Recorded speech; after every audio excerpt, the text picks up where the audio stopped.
I'm going to just switch the emphasis for a moment because you're reading our book. You're partway Yeah, through it.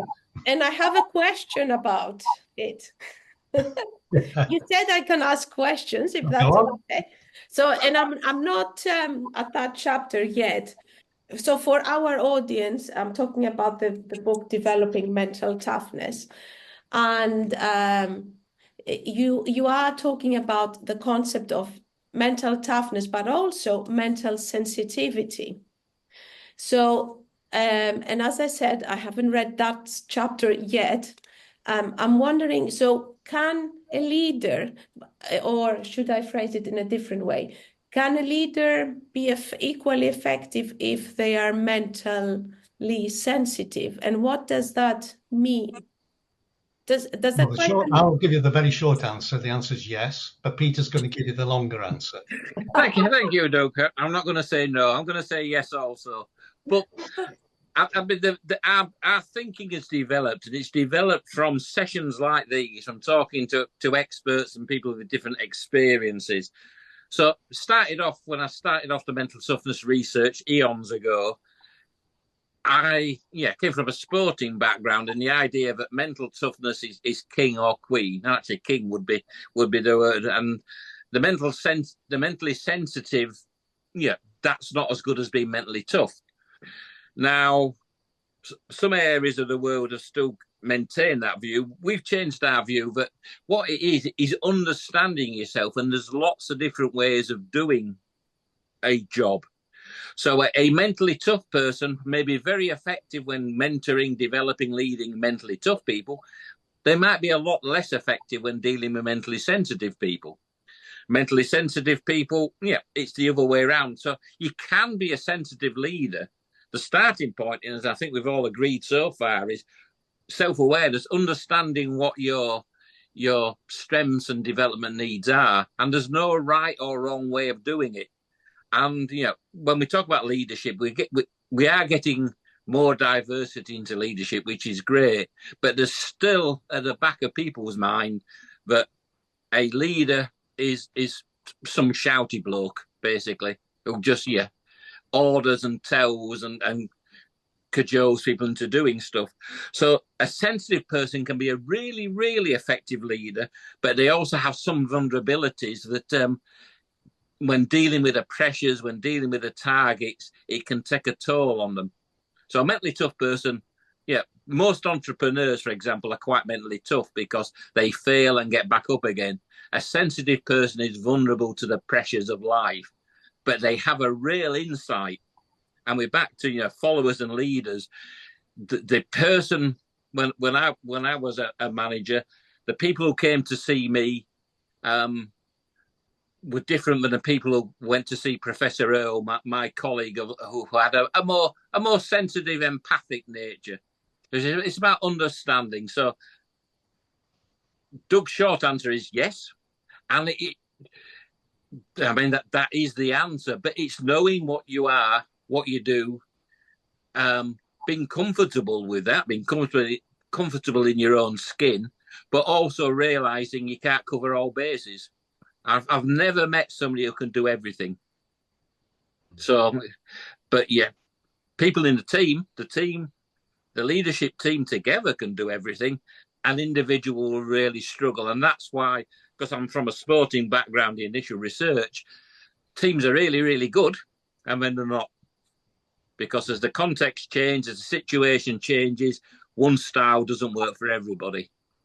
So what we don't want is people saying they can't do that because they're that sort of person. That's not helpful. But understanding that actually my strengths are this area, my other people are better at the other area. But I think the only concern we have about a sensitive leader is it's harder for them. It's emotionally and psychologically hard. They're working harder with the mental resource to deal with some situations.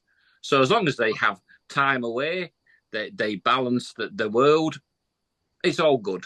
So sorry, that Doug said it was a long answer. That was a long answer. Doug's answer was better. Yes. No, it's perfect. Thank you, Peter. So now we'll turn the spotlight back on you, Maria, and you know a little bit about mental toughness because you've heard Peter rabbit on about it, and you've heard me rabbit on about it a lot. Where do you think mental toughness fits in the world of leadership? It's definitely part of, it's a massive, and that's my dog now, having an opinion. I apologize about that. It's definitely a, what you call fundamental component. I was trying to look for a word of leadership. And the one thing I really like about your approach, and I've actually underlined the sentences where you say that understanding the concept, we can be the best version possible of who we are.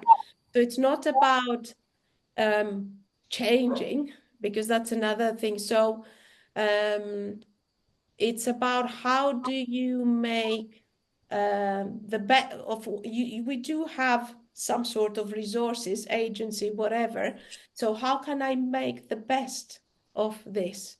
And this resonates very much with my belief also about therapy. You know, we all say, oh, I don't want to be like my mother, my father, whatever. Well, guess what? We all are. But through this work, we just try to become better versions of them. So I really like this, and it definitely fits into leadership. Then the other concept is about self-awareness, which we have mentioned here several times. So it helps you become self-aware. Then it does take into account systems, which I'm pro the systemic approach, because we do not operate in a vacuum. And this concept takes that into account, whether you look at individual mental toughness or whether you look at teams. So, yeah, 100% fit. I really like that you picked up on that particular sentence. It's actually a quote from Dr. Jim Lower, who is the person who coined the phrase mental toughness. And he's kind of a role model for Peter and I. And he coined the phrase that it's about being the best version of you that you can be. And it was interesting. This is an advert for another podcast that we've done. We've actually had him as a guest on the podcast. And it was astounding. This man he's in his 80s, and he was able to reflect on his entire career. And like Peter, he started off in the world of sport, and it was all about winning. Now his view is totally different. And I remember one question that we asked him, and said, "Is there a difference between is there a difference in mental toughness between sports that are team sports and individual sports?" The straight answer back was, there's no such thing as an individual sport. It says everybody works in a team, and we shouldn't forget that. And I thought, wow, I get asked that question so often and try to conjure up an answer, but he came back with one line and just put it all into perspective. And I think that's, links your comments about a systemic approach. I think mental toughness is a fundamental aspect of our personality. It's got a big role to play in leadership.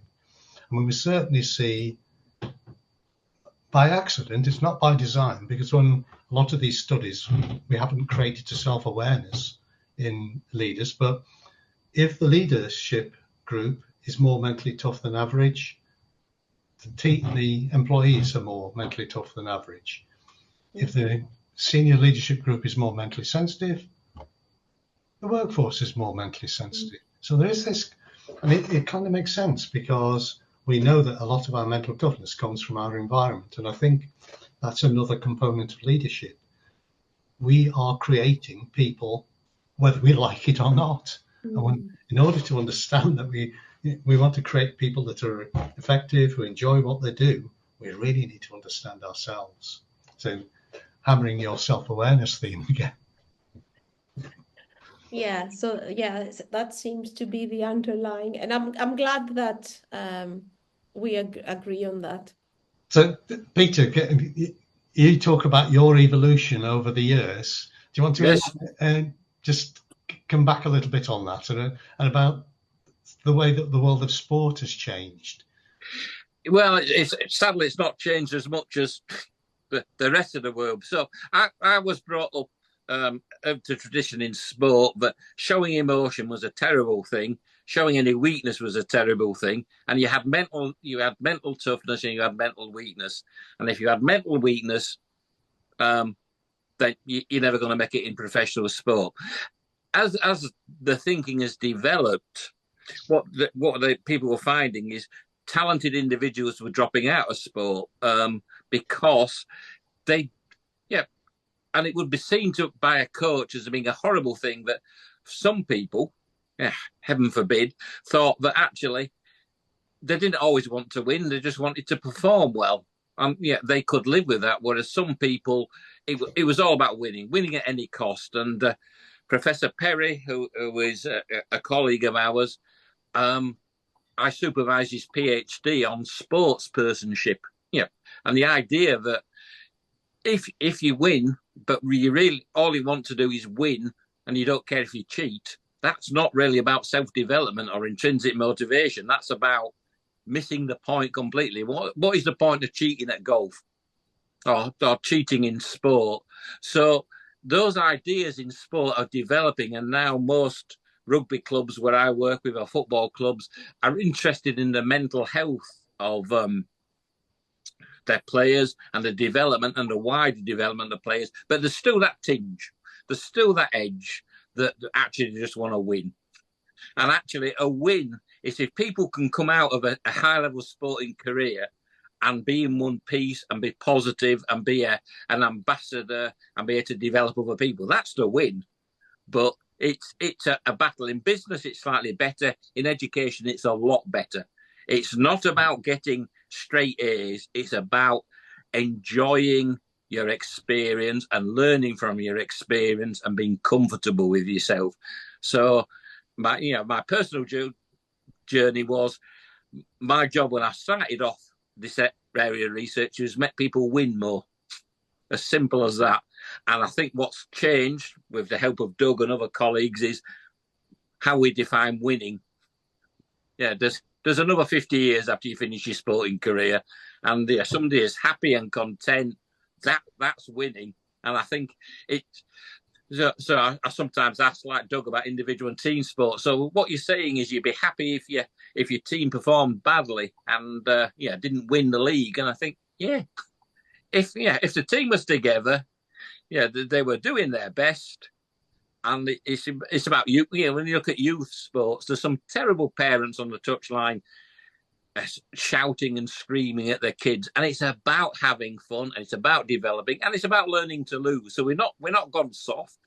We're not saying it's all rainbows and unicorns, certainly, but it's about that intrinsic motivation. It's about the joy of what you do. So I think that's the journey. I've gone from a muddy rugby field to unicorns and rainbows. There you go.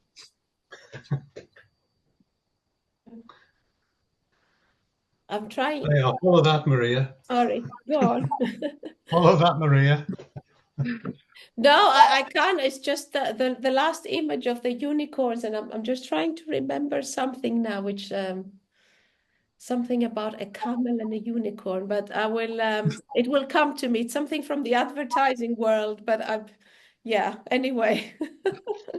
So the last thing I would just like to touch upon with you, Maria, is we've had a great conversation, and the listener can be forgiven for thinking, well, this is just the three of them expressing their opinions and based on their tiny samples of work. And even though we might have worked with hundreds of managers and leaders in the world of leadership, that's still a tiny, tiny sample. What's your view on evidence-based practice, as we're beginning to feel very strongly about it? That's a massive question. I know. There's definitely a massive value in it. And I mean, as the word says, it's evidence-based. And I'm going to get off track for a minute, and it will make sense why. When I was doing my work on teams and I was collecting all that work, I was very aware, and I'm still aware, that all the evidence I have actually comes from organizations that have come to me for help.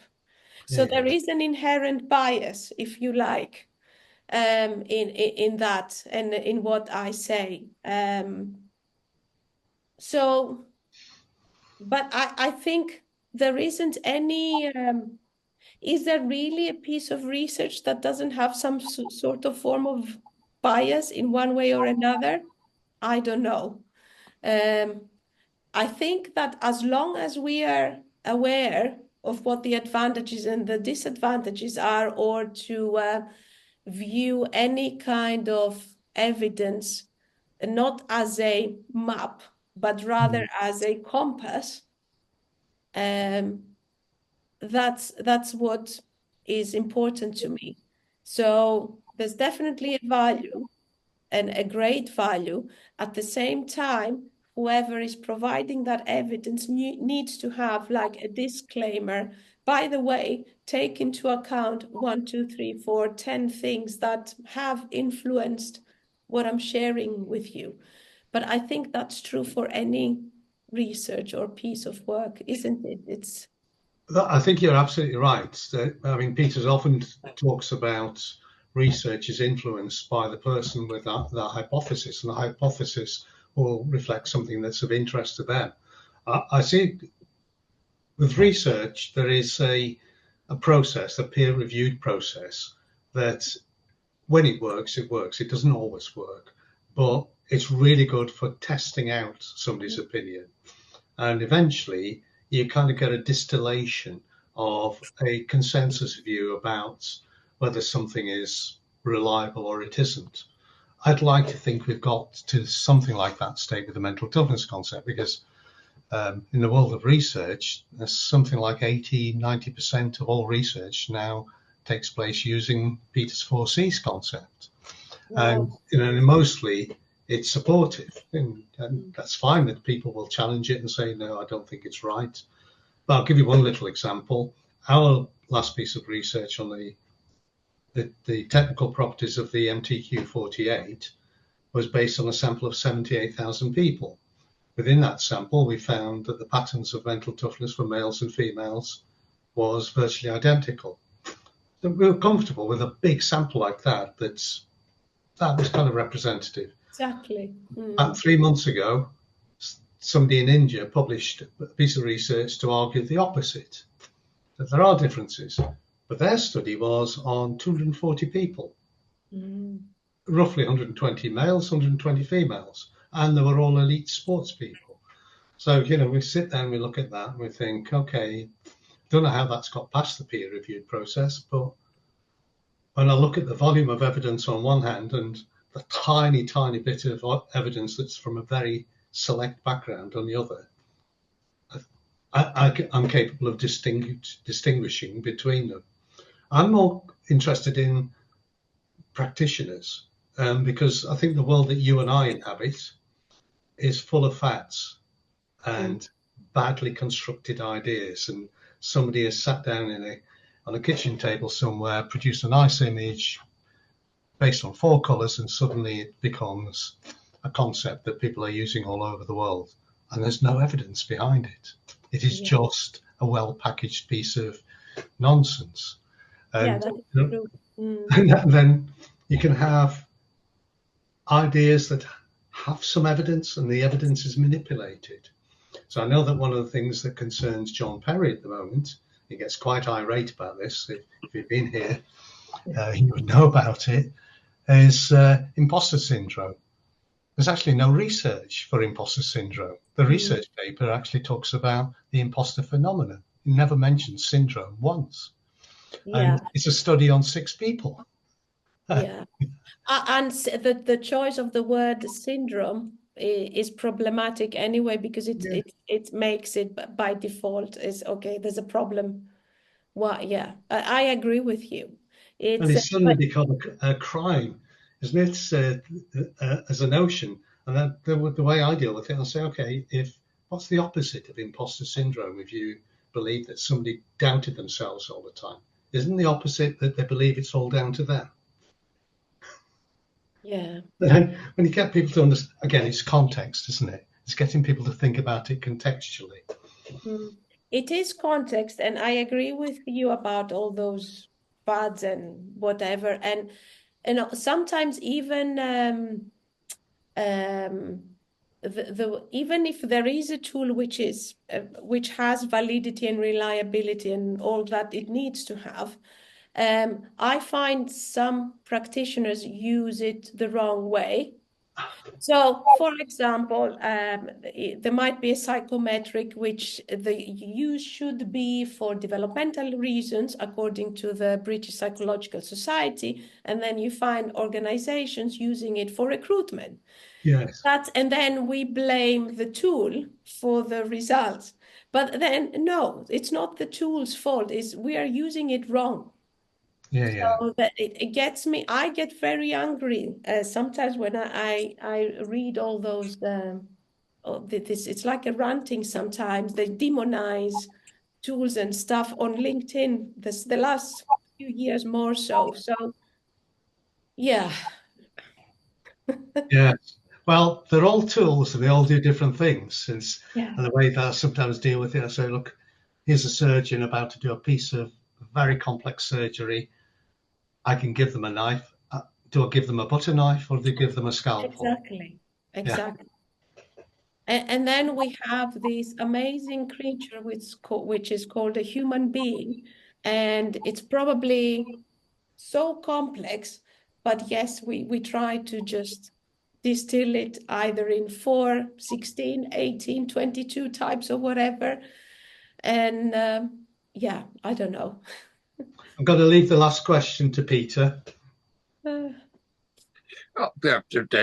general last question then, right? So one of the things we probably haven't covered is, and this is just me pondering, is diversity and a range. I mentioned, it was white middle-class blokes were in charge in the 40s. One of the things we have in the UK a lot is leadership and, I guess, bullying. Because, what's your views? Because we're talking an ideal world. What we want is, people to work with followers and get on the wavelength. But is there any room for sort of the telling approach? It's I'm smiling because only last week, with half of a voice, we were on a webinar, and the webinar was about coaching skills for leaders. And it's quite in fashion these days to try and teach coaching skills leaders. And I'm a bit, I'm always concerned when we go towards one extreme or the other, and I always try and pass the message that coaching actually can be a very, very wrong approach, or the completely inappropriate approach as a leadership style, and that directing, there's nothing wrong with actually telling people what you want them to do. Not only is it not wrong, you actually have to. What makes it sound authoritative or bullying or whatever, it's not what we're doing, it's the how we are doing it. So I believe that we've gone completely, the wrong way. And people, I sometimes have to actually coach executives to be able to talk like normal people. Yeah. Because it comes across as too fluffy, too, with rainbows and bows, and then the message is lost. And they can't even provide direct feedback. So then their team member leaves the discussion and they haven't understood. So was that good feedback or bad feedback? Because we've lost the plot in how we communicate. Yeah, and people are cautious, and you feel yourself in any webinar, podcast, overthinking yourself, and actually, bullying is awful. It's obvious, it's bad, but sometimes, if you're going to tell somebody what to do, and no matter what they say, they're going to be told that's what they're going to do. It's how you do it, but there's no point in asking them what to think about it if you're going to paint the office orange and you've decided, there's no point in then asking people what colour do you want the office, because So, and I think we get ourselves wrapped up. But what we don't want is a license to be mean, a license to bully, a license to shout. But actually, what you're saying, and I think that was really good, is a license to make a decision. Yes, as a leader. So I think we're on the same page. But again, it's about balance. It's understanding all the stuff and then realizing what you're doing and choosing an approach which is right for that individual or organization. But then being able to cope with feedback that perhaps you got that wrong. That was a bit aggressive. That's not a bad thing. Keeping doing it when it's bullying. Yeah, exactly. Okay, well, I think that's a good point to twist to finish. I think, Maria, I love the points you made in the middle of that. I've really enjoyed this. I've really, really enjoyed this. Well, I think there'll be plenty of opportunity for more discussions like this.